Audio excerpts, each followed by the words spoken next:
Hello ladies, good evening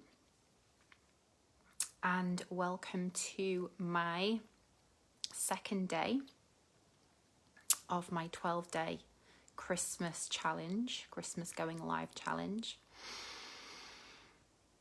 How are we doing this evening? I don't normally go live at this time of the day because I am not usually at my peak. Hi Lindsay. But I have set myself this challenge that I show up no matter what, and I am showing up no matter what. So let me know how you're doing. Let me know how your day's going. Hi Bahar, thanks for being here. I put some lipstick on, try and get in the vibes. So I'm going to be a little bit spontaneous tonight with what I talk about. I am going to share with you some of the key teaching points that I received last night from a program that I did called Quantum Prosperity with my coach, Melanie. And this is one of her most famous signature programs. She runs it every year, once a year. And in that program, it's a one transmission program. So it's 4 hours, 44 minutes and 44 seconds. It's all about the 444 sequence. Hi, Lisa. And she gives a couple of breaks within that 4 hour 44 period. Lindsay, my day has been funny. Didn't get what I needed, but laughed so much. Well, that's good. You see, you don't always get what you think you need, or you sometimes get what you need, but not necessarily what you want. Hi, Nina. Oh, this is exciting. There's people here. Thank you for joining. So I was just saying that yesterday I did the longest masterclass that I've ever received from my coach, which was 4 hours and 44 minutes. And I was like, Jesus wept. How am I going to stay focused for that long? But miraculously, we kind of went into a bit of a vortex. Time wobbled and somehow the 4 hours and 44 minutes flew by. And on that program, Melanie gives away live to somebody who is there $22,222. And one of the main energetic principles that she plays with the people who do that program is, can you hold the frequency of excitement? Can you stay open to the possibility that your name is in the champagne bucket of the universe, aka the champagne bucket in her lap? Like, your name is in there. There is $22,000 to be won just by being on that program. You've heard about this class. Yeah. So it's a really famous one that she runs, and it's not ultimately about the money. It's ultimately about, can you be in the openness? Can you stay a vibrational match for that length of time with the possibility that it could be you? And for the last 20 minutes of that transmission, she is quite seductively, fondling the pieces of paper inside that champagne bucket, making sure that she is in physical contact with everybody's name, just so that she can bring the potentiality of you winning that money to life, right? Because what she's trying to demonstrate is that in the quantum field, aka the Costco of the universe, the Amazon of the universe, absolutely everything that you can conceive of for yourself exists. Things beyond your wildest dreams of what you can conceive for yourself exist in the quantum field. But we are so conditioned not to play in it. We are so conditioned to just settle for our lot and settle for what is immediately in front of us and not even allow our imaginations to go there, that most of the time we're not even aware that these enormous gifts, shifts, possibilities are simply, an arm stretch away if only we had the courage and the vision to reach and to believe and to, to bring ourselves within the concept of being in touching distance of those things that we desire.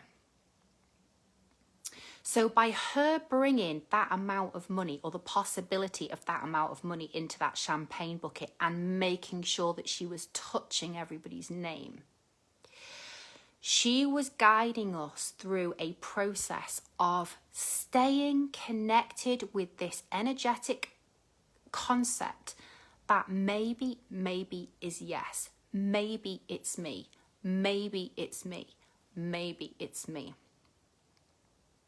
And it's very challenging. It's very, very challenging for humans to stay connected with maybe means yes. Disappointment is one of, Melanie says, it's the most difficult emotion, particularly for females, to navigate. So much so that we prefer guaranteed disappointment to possible, or even worse, surprise disappointment. So think when you were a child, right? And think something that you really, really desired strongly, whether it was a toy, whether it was an experience. You wanted to go to the fair with your friends, you wanted to do something, you wanted to go away with one of your friends to the caravan park for the weekend, and you absolutely had your heart and soul attached to that and you fully believed it was happening. And then last minute something changed and it wasn't happening anymore. Like, the sheer pain of that unexpected disappointment, it was one of the most traumatic things for our nervous systems to cope with at that young age, where we couldn't conceptualize that although this is really disappointing, maybe I can go to the caravan park next weekend, or maybe there'll be a fair next year, or we didn't have the capacity then to zoom out time-wise and to see that although it's not happening now, there's still many other times it could happen. So we're still living in the shadow of that wound, of that trauma, of like unexpected surprise disappointment. So because humans are very much wired to avoid pain, and surprise disappointment definitely resonates in the frequency of pain, we pull the plug on what we desire before it has the chance to catch us unawares and disappoint us when we're not expecting it. So the energetic work of that program yesterday evening was, can you ride the emotional waves? And can you energetically keep your name in the champagne bucket of the universe active? Or are you going to sit there watching her fondling those names and energetically pulling the plug before she's pulled the name, i.e. already deciding it's not me, it's definitely not me, it can't be me, it's definitely somebody else, it's never me, I never win, right? I've been disappointed so many times, this is just going to be another one. We even go into like, is she making a fool out of me here? Like, is she fucking with me? And she is. That's exactly what she's doing. She's fucking with you in that program, but in the nicest possible way, in a way to retrain us to, it's almost like, in order to play in the quantum field, we have to be more connected with our desire to learn to play than to the outcome of the thing we desire. Does that make sense? So in other words, my main objective yesterday when I did that program was not to win the 22,000. Although, of course, I was practicing being energetically open to the possibility of winning that money. But for me, my main objective was, can I stay open to the possibility? Can I rewire myself not to shut down and disconnect from it before it's happened, to protect myself from disappointment? Because the desire to protect ourselves from disappointment is probably the number one thing that stops us from playing in the quantum field. It's the number one thing that stops us from playing in the quantum field, is trying to protect ourselves from disappointment. So then we've got two choices, haven't we? Either we keep our parameters in life really fucking narrow so that we have minimal scope for being disappointed, or we learn to navigate the possibility of disappointment whilst maintaining the possibility of the opposite of disappointment, i.e. fulfillment, as the more dominant vibration. I don't know whether that makes sense to you, but it makes sense to me. The possibility of disappointment will always be laced into the fabric of anything that we desire. Of course it will, because the stronger we desire something, the higher the potential for the disappointment. The higher the potential for the disappointment, the higher our awareness around the possibility for the potential for the disappointment, the more likely we are to prematurely remove our energy, our investment. It's almost like playing poker with the universe. You know, we just take our chips away before we've had a chance to see the game through. So that was what we were playing with. And she gave us a short break just before she started caressing the names in the champagne bucket, where potentially we were going to see our own name pulled out and the 22,000 landing in our account. And she actually made the transfer. I'll come back to that question in a minute for her. She actually made the bank transfer to this woman live on the call because she was trying to demonstrate the immediacy of how things that we desire in the quantum field can land when we are a vibrational match for the thing that we desire. So before she actually selected the name, she gave us a short break, and the task during the break was to journal everything that you were feeling at that moment, right? Now, I am sure that my former self at that moment would have been self-sabotaging to shit.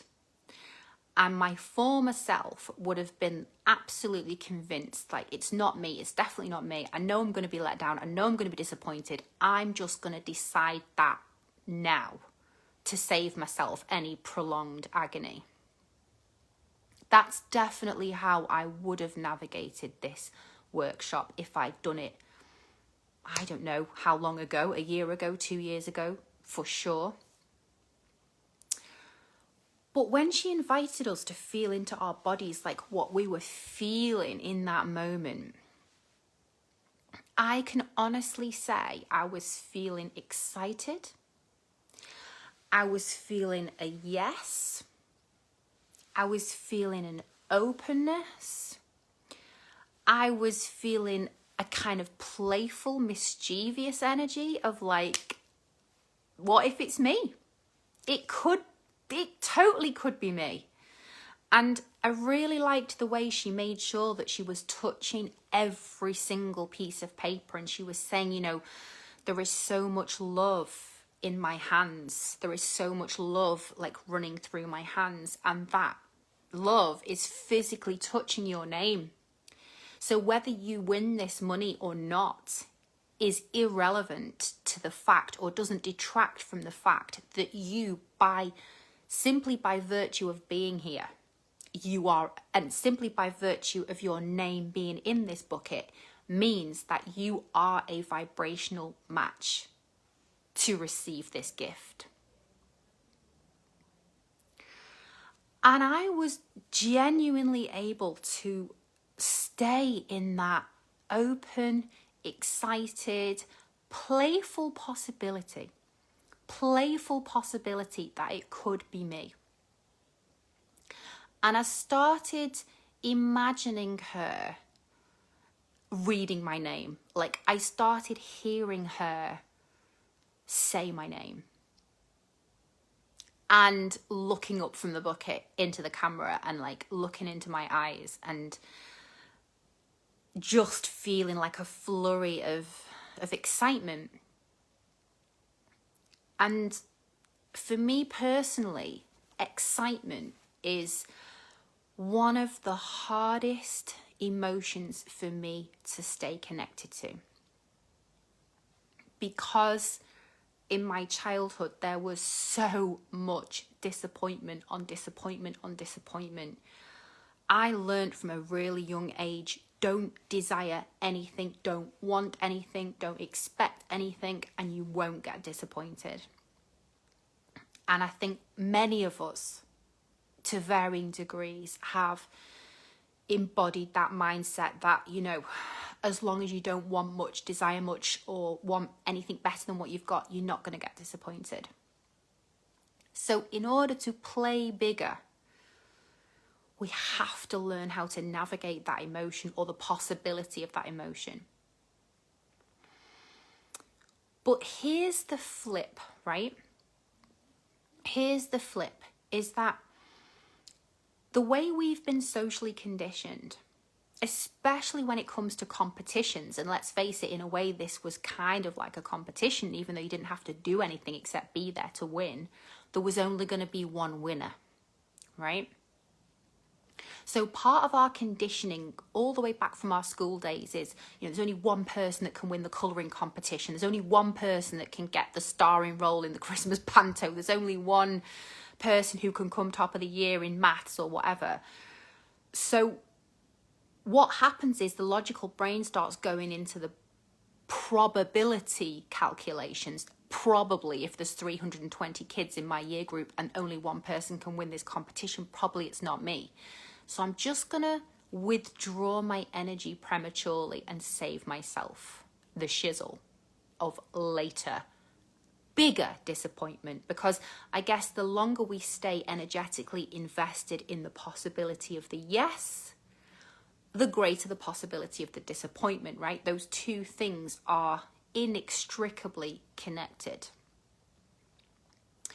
But here's how Melanie helped us to flip that reflex. She said, whoever wins this, including if it's you, which was a powerful footnote, whoever wins this, I want you to practice being absolutely delighted for them as if it was you, because it is you. Because every single one of you are a vibrational match for that money. Because you're here, you're playing in this potentiality game of the quantum field by virtue of being here. And she said, whichever woman wins this money, this is an experience of a lifetime for that woman. This is a life-changing amount of money. So because you are here witnessing a life-changing moment for one woman in this container right now, how do you want to add or amplify the frequency of celebration for that woman? And suddenly that fucking changes everything. That changes everything, doesn't it? Because it's, how can I stay in the frequency of excitement I can stay in the frequency of excitement if I no longer see that woman as separate to me. If I see that woman as separate to me, she won it, I didn't. That's how we can snap ourselves out of that expansive frequency and contract into jealousy, frustration, disappointment, all those other emotions. And if those emotions had come for me, I would have walked with them, because I have, a lot of experience walking myself through those kind of emotions. But they didn't come. They didn't come because what I took from that experience was more powerful than winning the 22,000. If I'd have won that 22,000, of course, I would have been absolutely overjoyed, icing on the cake. I was even thinking, wow, all those people that thought I was mad to spend 11,000 doing the Alpha Femme experience, which is the full year training program that I'm doing with Melanie. All those people who thought I was mad, they would be laughing on the other side if I told them that I'd doubled my money in the champagne bucket of the universe. So there was a part of me, like a mischievous part of me, that was looking forward to being able to say, this is how I was rewarded for playing in this quantum field. But what I actually got from it was something even more powerful. What I actually got from it was, I can stay in the frequency of excitement even when I don't win. Because I know that my ability to play in the quantum field is my own mastery of the energetics of how the quantum field works. And I'm coming on in leaps and bounds in my understanding of how the quantum field works. So I know I'm a vibrational match for $22,000 and more. So if I'd been watching that live, that masterclass, if I'd done that a couple of years ago, the chances are that I would have got pulled much more easily into the disappointment, because I would have attached to that being the only way that I could get the 22,000. I would not have been able to conceptualize of how that money might come to me in another way. But now that I feel my receptivity to financial abundance is increasing exponentially, I don't doubt that I can call in 22,000 in a whole range of other ways now, particularly with my coaching work. So I didn't have to overly attach to bringing in the money from Melanie in that bucket on that night, because I was open and am open to being a match for the money conceptually. Does that make sense? So when we over attach to one way of things happening, one way of getting the money, one way of getting a promotion, one person with whom we can have a relationship that's fulfilling, when we overly attach to just one way of doing things, of course we're going to get really disappointed when it doesn't work out. But when we know that we're a match for amazing relationships, we're a match for financial abundance, we're a match for opportunities and potential in our soul work that are beyond our wildest dreams, we don't need to overly attach to one way of doing things. We understand energetically that there are infinite ways for us to call in the things that we desire. Bahar, are you still there? What should we do with disappointment? What should we do with it? Well, do you want to give me an example? See if you can give me an example of something that you have felt disappointed about. and we'll see what we can do with that question. But in a nutshell, I think that, and I've never quite worded it like this, but I'm just freestyling here. I think that energetically, we register disappointment as a form of death, right? That's how deep disappointment goes in our system, in our energetic field. Because it's like that thing that we were so attached to, that desire, that rocket of desire that we were so attached to.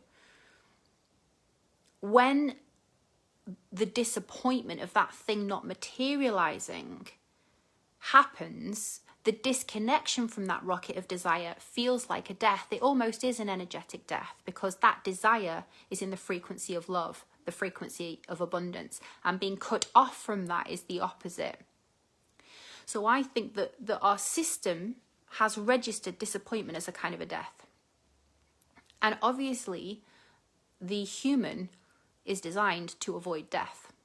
And an energetic death and a physical death, I don't think our energetic field or systems distinguish between those two things. So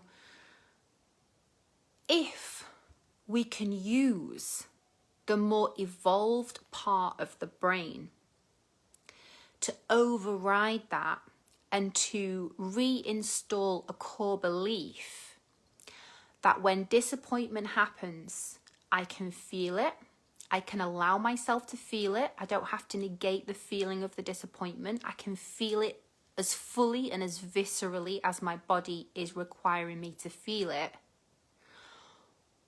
but then quickly release it. Because every time disappointment kicks in, what also kicks in is core beliefs around the disappointment. So let's say you wanted to meet a friend. Let's say you were really attached to the idea of meeting that friend or going on a date with somebody or whatever, and then last minute they cancel and disappointment kicks in big time. Very hot on the heels of the emotion of the disappointment come core beliefs or assumptions or assigning meaning to that experience, right? So the mind will start saying, well, this person doesn't care about you. This person's got more important things to do. This person is, gently trying to let you down. This person's not going to show up for you. This person didn't want to meet you. And the mind starts making all these assumptions about what happened, which may or may not be based in any type of reality. That person may simply have had other things to do that day. That person might have been desperate to meet you, but something else came up and they couldn't.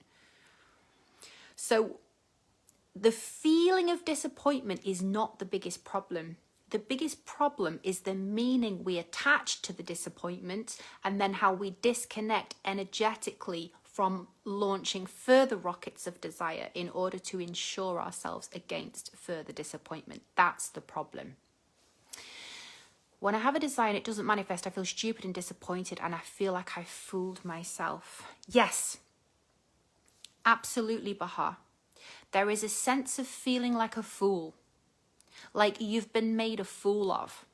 And again, to the ego, feeling like you've been made a fool of is a form of metaphorical death. It feels like a metaphorical death. Humiliation vibrates on the same frequency as death. Most things that we're trying to avoid in life carry a frequency associated with death if you distill it to its purest form. So humiliation is one really good example of that. Now, something that Melanie said yesterday, which I thought was fascinating, which might give you some kind of different perspective on that, is she said, the quantum field doesn't assign meaning. Humans assign meaning. She said the quantum field doesn't understand emotion or thoughts. The quantum field simply responds to alignment and vibration. The quantum field doesn't understand good or bad. It just understands vibrational match or not a vibrational match. And I really love the thing that she said, that the quantum field doesn't assign meaning. So if this person that you wanted to meet up with was not able to meet you, it's the human that makes that mean something and then goes into this whole frequency of I've been made a fool of. But if we just continue to launch the rockets of desire without assigning energetic meaning to whether those rockets of desire return the results that we request or not, if we continue to launch the rockets of desire, sooner or later, we're going to see a return on that. But we prematurely divest our energy and our openness to receiving the things that we desire to safeguard against this disappointment wound. So one of the things, Bahar, that I'm going to take away from that masterclass yesterday is I just love the simplicity of the quantum field doesn't assign meaning. The quantum field does not decide that we are worthy or unworthy. A lot of people, when they don't get what they want over and over again, develop a core belief: I don't deserve it, I'm unworthy of it, there's something wrong with me, the universe doesn't like me, God wants to punish me. You know, we come up with all kinds of illustrious ideas about why we're not getting the thing that we want. And it's actually so simple why we're not getting what we want. It's because we are not a vibrational match for it, because we are trying to protect ourselves from the very things that we want, because we are aware of the potential disappointment that's encoded in the things that we want. So if we can work with this concept that disappointment won't kill me, and if I learn to master my relationship with disappointment, then I can learn to master my relationship with life. Then for me anyway, suddenly there's an excitement about learning how to navigate the emotion of disappointment, rather than living in perpetual fear of it and running away from anything that might be encoded with the possibility of it. Does that make sense? Like, how can you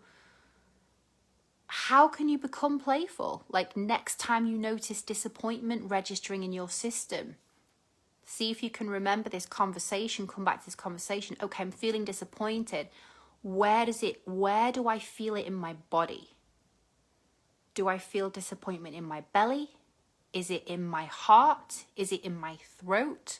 Like, where is it sitting in my body? And then offer it breath. Offer it awareness. Offer it your full attention. Allow, as you send your breath to that part of your body where disappointment has registered, allow your breath to physically open the space rather than allowing it to go into a contracted space. And then say to yourself out loud, I'm feeling disappointed, and I'm consciously choosing to feel disappointed, and it's not going to kill me. I'm going to survive it, and I'm learning to walk with it. Bring it on. When your desire to master your relationship with disappointment becomes stronger than your attachment to the thing you want to manifest, then you can learn how to play in the quantum field. That's the one.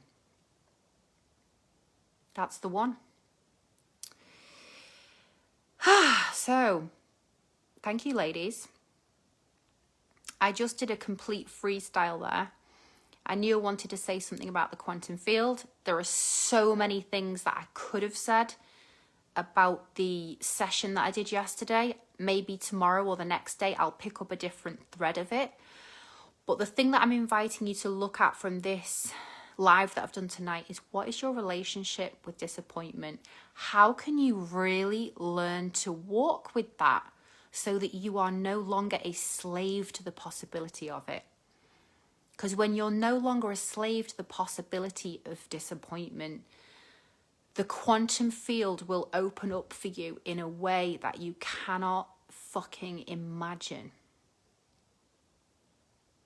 It's huge. What lies on the other side of our ability to walk with disappointment is huge. And I, for one, intend to master that one.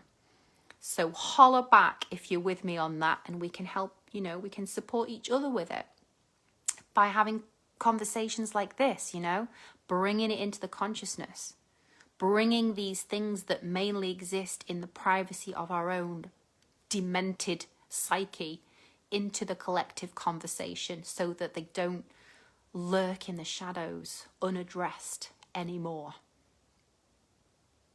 Aho. Thank you so much for joining me. Please do comment if there's something in particular that I've shared tonight that resonated. I love to get the feedback. I love to hear back from you. That really gives me a lot of energy. It's day 2. I'm doing a 12-day challenge. I will be back tomorrow at a similar time. And then after that, I'll probably revert to the mornings. So sending you a lot of love, and I will see you tomorrow. Mwah.